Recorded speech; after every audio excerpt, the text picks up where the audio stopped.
right, first of all, I want to thank you so much. 5K Pinecones, I'm so excited. If you notice, my voice is a little deeper than normal. That's because I'm kind of sick, but I thought it kind of works out perfectly because this is spooky season and I wanted to read a spooky story, so kind of goes hand in hand. I went into a website to find stories that are in the public domain. So this is Dracula's Guest by Bram Stoker. This is the first time I'm reading this, so it will be a new experience for all of us. When we started for our drive, the sun was shining brightly on Munich, and the air was full of the joyousness of early summer.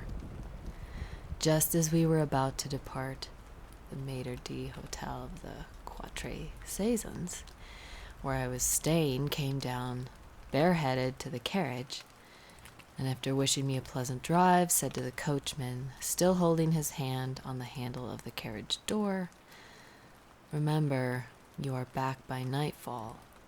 The sky looks bright, but there is a shiver in the north wind that says there may be a sudden storm. But I am sure you will not be late." Here he smiled and added, "For you know what night it is." Johann answered with an empathetic, "Ja, mein Herr," and touching his hat, drove off quickly. When we had cleared the town, I said, after signaling him to stop, "Tell me, Johann, what is tonight?" He crossed himself as he answered, "Walpurgisnacht." Then he took out his watch, a great old-fashioned German silver thing as big as a turnip, and looked at it, with his eyebrows gathered together and a little impatient shrug of his shoulders. I realized that this was his way of respectfully protesting against the unnecessary delay, and sank back into the carriage, merely motioning him to proceed. He started off rapidly, as if to make up for lost time. Every now and then the horses seemed to throw up their heads and sniff the air suspiciously. On such occasions I often looked round in alarm. The road was pretty bleak, for we were traveling a sort of high, wind-swept plateau. As we drove, I saw a road that looked but little used, and which seemed to dip through a little winding valley. It looked so inviting that, even at the risk of offending him, I called Johann to stop, and when he had pulled up, I told him I would like to drive down the road. He made all sorts of excuses and frequently crossed himself as he spoke. This somewhat piqued my curiosity, so I asked him various questions. He answered fencingly and repeatedly looked at his watch in protest. Finally, I said, "Well, Johann, I want to go down this road. I shall not ask you to come unless you like, but tell me why you do not like to go. That is all I ask." For answer, he seemed to throw himself off the box, so quickly did he reach the ground. Then he stretched out his hands appealingly to me and implored me not to go. There was just enough of English mixed with the German for me to understand the drift of his talk. He seemed always just about to tell me something, the very idea of which evidently frightened him, but each time he pulled himself up, saying, "Walpurgisnacht." I tried to argue with him, but it was difficult to argue with a man when I did not know his language. The advantage certainly rested with him, for although he began to speak in English, of a very crude and broken kind, he always got excited and broke into his native tongue, and every time he did so, he looked at his watch. Then the horses became restless and sniffed the air. At this he grew very pale, and looking around in a frightened way, he suddenly jumped forward, took them by the bridles, and led them on some 20 feet. I followed and asked why he had done this. For an answer, he crossed himself, pointing to the spot we had left, and drew his carriage in the direction of the other road, indicating across, and said first in German, then in English, buried him what killed themselves. I remembered the old custom of burying suicides at crossroads. Ah, I see. A suicide. How interesting. But for the life of me, I could not make out why the horses were frightened. Whilst we were talking, we heard a sort of sound between a yelp and a bark. It was far away, but the horses got very restless, and it took Johann all his time to quiet them. He was pale and said, "It sounds like a wolf, but yet there are no wolves here now." "No," I said, questioning him. "Isn't it long since the wolves were so near the city?" "Long, long," he answered, "in the spring and summer. But with the snow, the wolves have been here not so long." Whilst he was petting the horses and trying to quiet them, dark clouds drifted rapidly across the sky. The sunshine passed away, and a breath of cold wind seemed to drift over us. It was only a breath, however, and more of a warning than a fact, for the sun came out brightly again. Johann looked under his lifted hand at the horizon and said, "The storm of snow, he comes before long time." Then he looked at his watch again and straightway holding his reins firmly, for the horses were still pawing the ground restlessly and shaking their heads. He climbed to his box as though the time had come for proceeding on our journey. I felt a little obstinate and did not at once get into the carriage. "Tell me," I said, "about this place where the road leads," and I pointed down. Again he crossed himself and mumbled a prayer before he answered, "It is unholy." "What is unholy?" I inquired. "The village." "Then there is a village?" No one lives there hundreds of years." My curiosity was piqued. "But you said there was a village." "There was." "Where is it now?" Whereupon he burst out into a long story in German and English, so mixed up that I could not quite understand exactly what he said. Roughly I gathered that, long ago, hundreds of years, men had died there and been buried in their graves. But sounds were heard under the clay, and when the graves were opened, men and women were found rosy with life and their mouths red with blood. And so, in haste to save their lives, aye, and their souls, and here he crossed himself, those who were left fled away to other places where the living lived and the dead were dead. He was evidently afraid to speak the last words. As he proceeded with his narration, he grew more and more excited. It seemed as if his imagination had got a hold of him, and he ended in a perfect paroxysm of fear, white-faced, perspiring, trembling, and looking round him as if expecting that some dreadful presence would manifest itself there in the bright sunshine on the open plain. Finally, in an agony of desperation, he cried, "Walpurgis Nacht," and pointed to the carriage for me to get in. All my English blood rose at this, and standing back, I said, "You are afraid, Johann. You are afraid. Go home. I shall return alone, and walk will do me good." The carriage door was open. I took from my seat my oak walking stick, which I always carry on my holiday excursions, and closed the door, pointing back to Munich, and said, "Go home, Johann. Walpurgis Nacht doesn't concern Englishmen."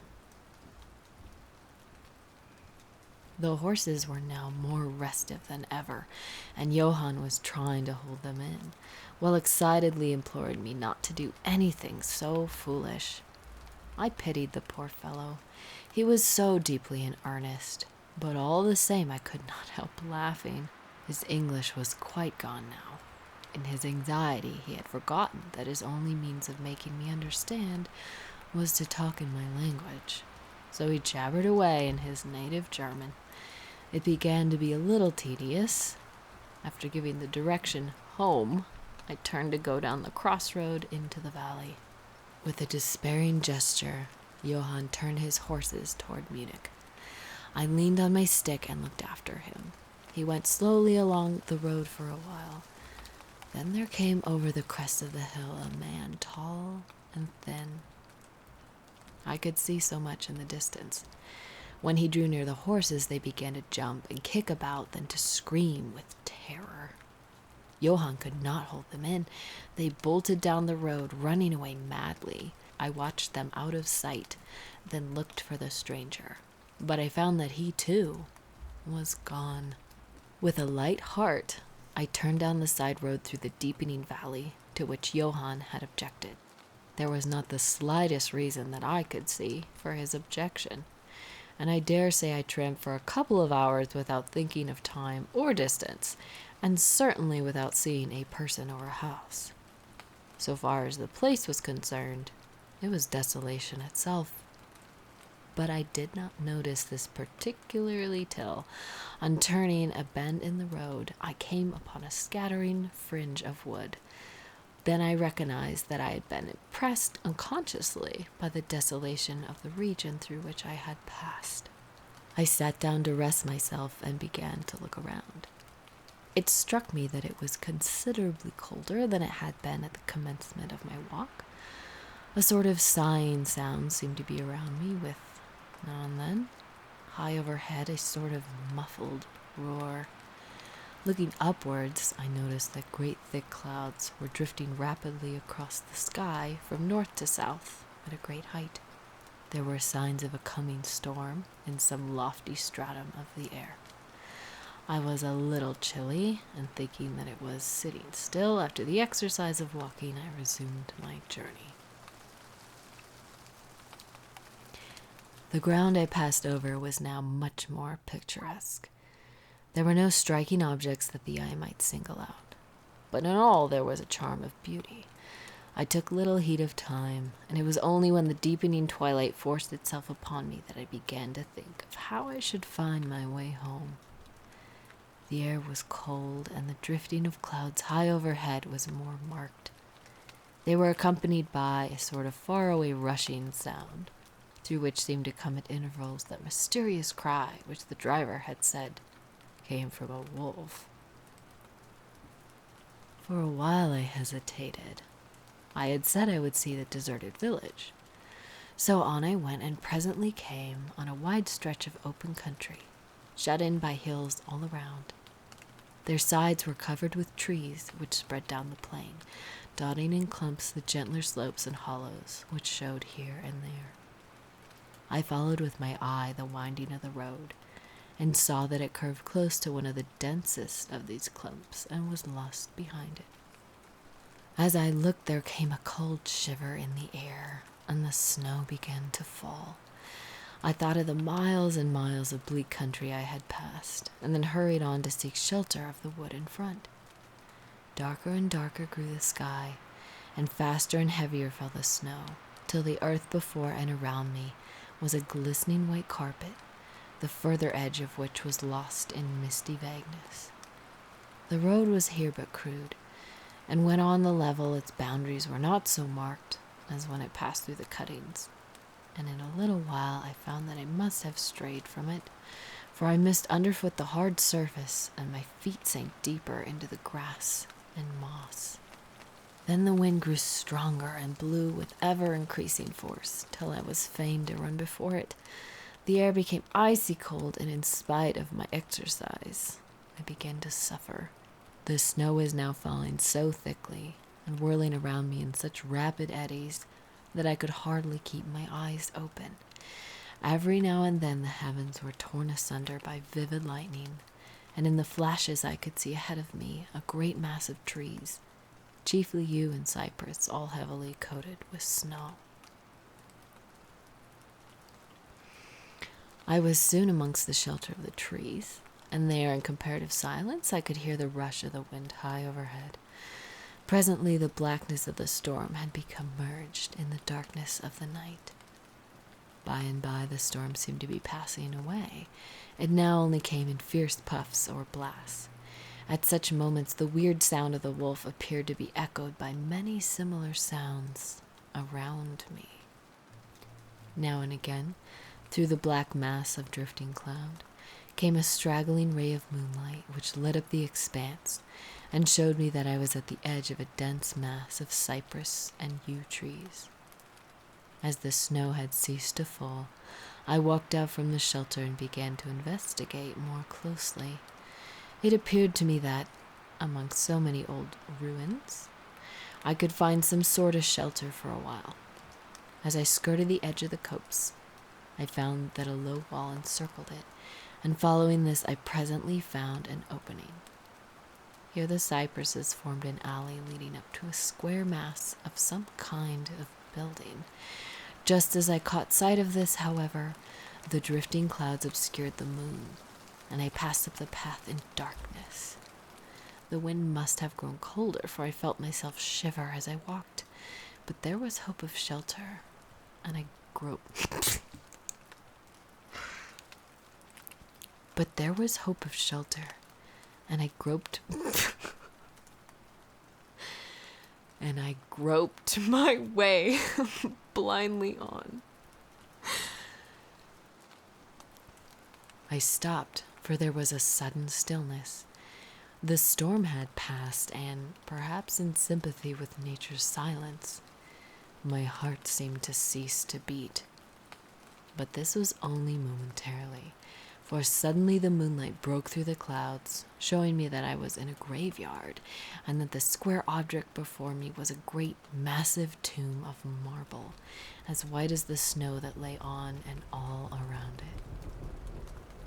With the moonlight there came a fierce sigh of the storm, which appeared to resume its course with a long, low howl, as many dogs or wolves. I was awed and shocked, and I felt the cold perceptibly grow upon me till it seemed to grip me by the heart. Then, while the flood of the moonlight still fell on the marble tomb, the storm gave further evidence of renewing, as though it were returning on its track. Impelled by some sort of fascination, I approached the sepulchre to see what it was and why such a thing stood alone in such a place. I walked around and it read, over the Doric door in German, Countess Delingen of Graz in Styria, sought and found death, 1801. On top of the tomb, seemingly driven through the solid marble, for the structure was composed of a few vast blocks of stone, was a great iron spike or stake. On going to the back, I saw, graven in great Russian letters, "The dead travel fast." There was something so weird and uncanny about the whole thing that it gave me a turn and made me feel quite faint. I began to wish for the first time that I had taken Johann's advice. Here a thought struck me, which came under almost mysterious circumstances and with a terrible shock. This was Walpurgis Nacht. Walpurgis night was when, according to the belief of millions of people, the devil was abroad, when the graves were opened and the dead came forth and walked, when all evil things of earth and air and water held revel. This very place the driver had specially shunned. This was the depopulated village of centuries ago. This was where the suicide lay, and this was where the place I was alone, unmanned, shivering with cold in a shroud of snow, with a wild storm gathering again upon me. It took all my philosophy, all the religion I had been taught, all my courage, not to collapse in a paroxysm of fright.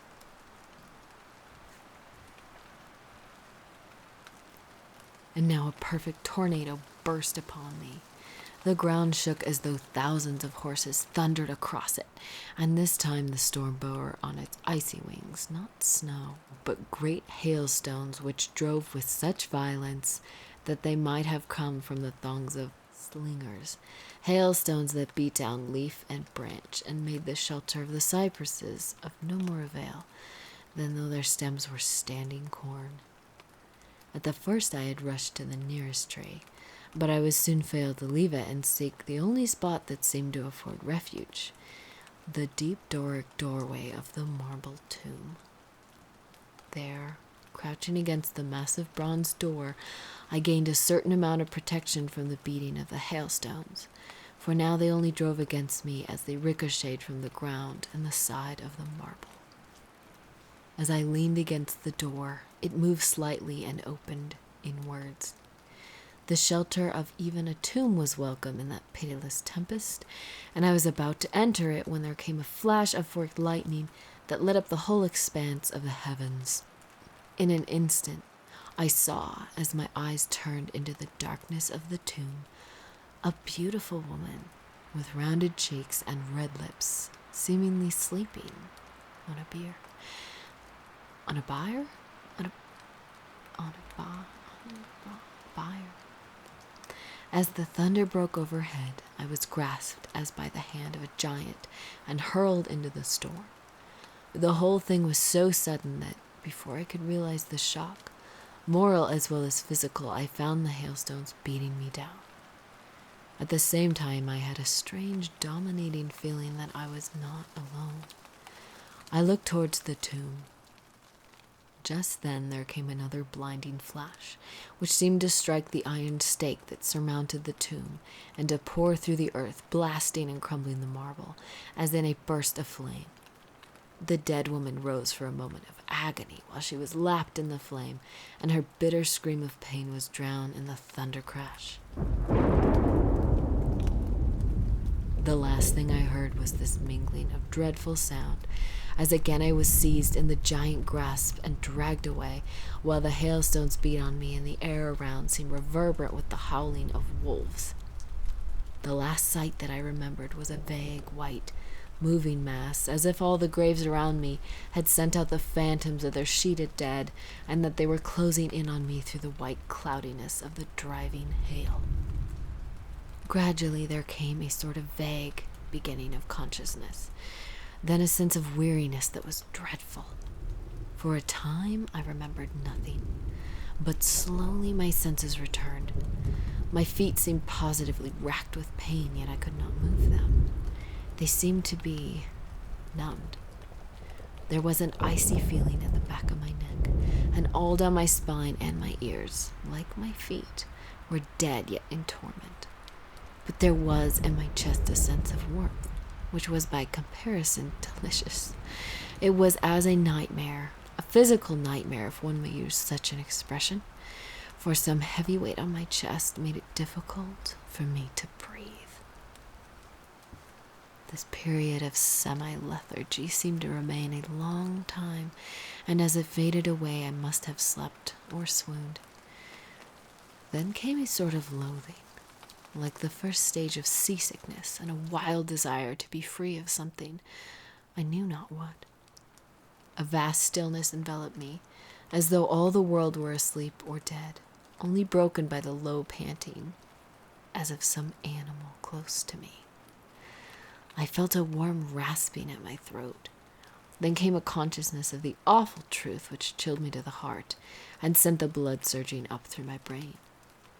Some great animal was lying on me, and now licking my throat. I feared to stir, for some instinct of prudence bade me lie still, but the brute seemed to realize that there was now some change in me, for it raised its head. Through my eyelashes I saw above me the two great flaming eyes of a gigantic wolf. Its sharp white teeth gleamed in the gaping red mouth, and I could feel its hot breath, fierce and acrid, upon me. For another spell of time I remembered no more. Then I became conscious of a low growl, followed by a yelp, renewed again and again. This seemed very far away. I heard a hola, hola, as if many voices calling in unison. Cautiously, I raised my head and looked in the direction whence the sound came, but the cemetery blocked my view. The wolf still continued to yelp in a strange way, and a red glare began to move round the grove of cypresses, as though following the sound. As the voices drew closer, the wolf yelped faster and louder. I feared to make either sound or motion. Nearer came the red glow over the white pall, which stretched into the darkness around me. Then all at once, from beyond the trees, there came a troop of horsemen bearing torches. The wolf rose from my chest and made for the cemetery. I saw one of the horsemen, soldiers by their caps and their long military cloaks, raise his carbine and take aim. A companion knocked up his arm, and I heard a ball whiz over my head. He had evidently taken my body for that of the wolf. Another sighted the animal as it slunk away, and a shot followed. Then, at a gallop, the troop rode forward, some towards me, others following the wolf as it disappeared amongst the snow-clad cypresses. As they drew nearer, I tried to move, but was powerless, although I could see and hear all that went on around me. 2 or 3 of the soldiers jumped from their horses and knelt beside me. One of them raised my head and placed his hand over my heart. "Good news, comrades," he cried. "The heart still beats." Then some brandy was poured down my throat. It put vigor into me, and I was able to open my eyes fully and look around. Lights and shadows were moving among the trees, and I heard men call to one another. They drew together, uttering frightened exclamations, and the lights flashed as the others came pouring out of the cemetery, pell-mell like men possessed. When the further ones came close to us, those who were around me asked them eagerly, "Well, have you found them?" The reply rang out hurriedly, "No, no, come away, quick, quick. This is no place to stay, and on this of all nights." What was it? Was the question, asked in all manner of keys. The answer came variously and indefinitely, as though the men were moved by some common impulse to speak, yet were restrained by some common fear from giving their thoughts. It indeed," gibbered one, whose wits had plainly given out for the moment. "No use trying for it without the sacred bullet," a third remarked in a more ordinary manner. "Serve us right for coming out on this night. Truly we have earned our 1,000 marks," were the exclamations of a fourth. "There was blood on the broken marble," another said after a pause. "The lightning never brought that there. And for them? Are they safe? Look at their throat. See, comrades, the wolf has been lying on them and keeping their blood warm." The officer looked at my throat and replied, "They're all right. The skin is not pierced." What does it all mean? We should never have found them but for the yelping of the wolf. "What became of it?" asked the man who was holding up my head, and who seemed the least panic-stricken of the party, for his hands were steady without tremor. On his sleeve was the chevron of a petty officer. "It went home," answered the man, whose long face was pallid and who actually shook with terror as he glanced around him fearfully. "There are graves enough there in which it may lie. Come, comrades, come quickly. Let us leave this cursed spot." The officer raised me to a sitting posture, and he uttered a word of command. Then several men placed me upon a horse. He sprang to the saddle behind me, took me in his arms, gave me the word to advance, and, turning our faces away from the cypresses, we rode away in swift military order. As yet my tongue refused its office, and I was perforce silent. I must have fallen asleep, for the next thing I remembered was finding myself standing up, supported by a soldier on each side of me. It was almost broad daylight, and to the north a red streak of sunlight was reflected like a path of blood over the waste of snow. The officer was telling the men to say nothing of what they had seen, except that they found an English stranger guarded by a large dog. "Dog? That was no dog," cut in the man who exhibited such fear. "I think I know a wolf when I see one." The young officer answered calmly, "I said a dog." "Dog," reiterated the other ironically. It was evident that his courage was rising with the sun, and pointing to me, he said, "Look at their throat. Is that the work of a dog?" Instinctively, I raised my head to my throat. As I touched it, I cried out in pain. The men crowded round to look, some stooping down from their saddles, and again there came the calm voice of the young officer. "A dog, as I said, if aught else were said, we should only be laughed at. I was then mounted behind a trooper, and we rode on into the suburbs of Munich. Here we came across a stray carriage into which I was lifted, and it was driven off to the Quatre Saisons. The young officer accompanied me, whilst a trooper followed with his horse, and the others rode off to their barracks. When we arrived, Herr Dilbruck rushed so quickly down the steps to meet me that it was apparent he had been watching within. Taking me by both hands, he deliciously led me in. The officer saluted me and was turning to withdraw, when I recognized his purpose and insisted that he should come to my rooms. Over a glass of wine, I warmly thanked him and his brave comrades for saving me.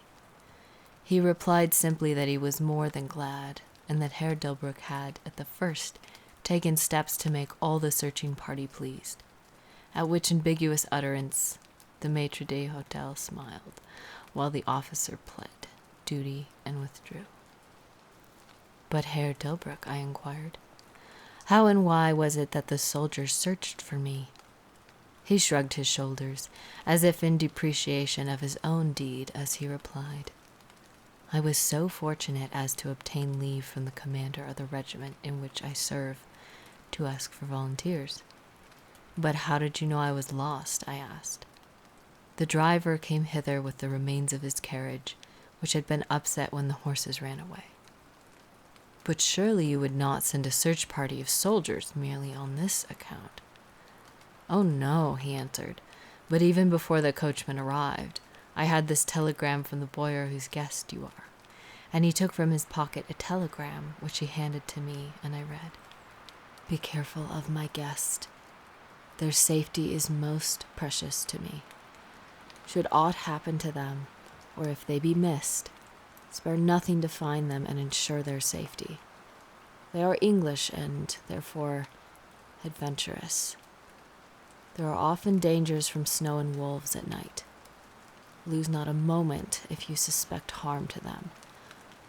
I answer your zeal with my fortune. Signed, Dracula.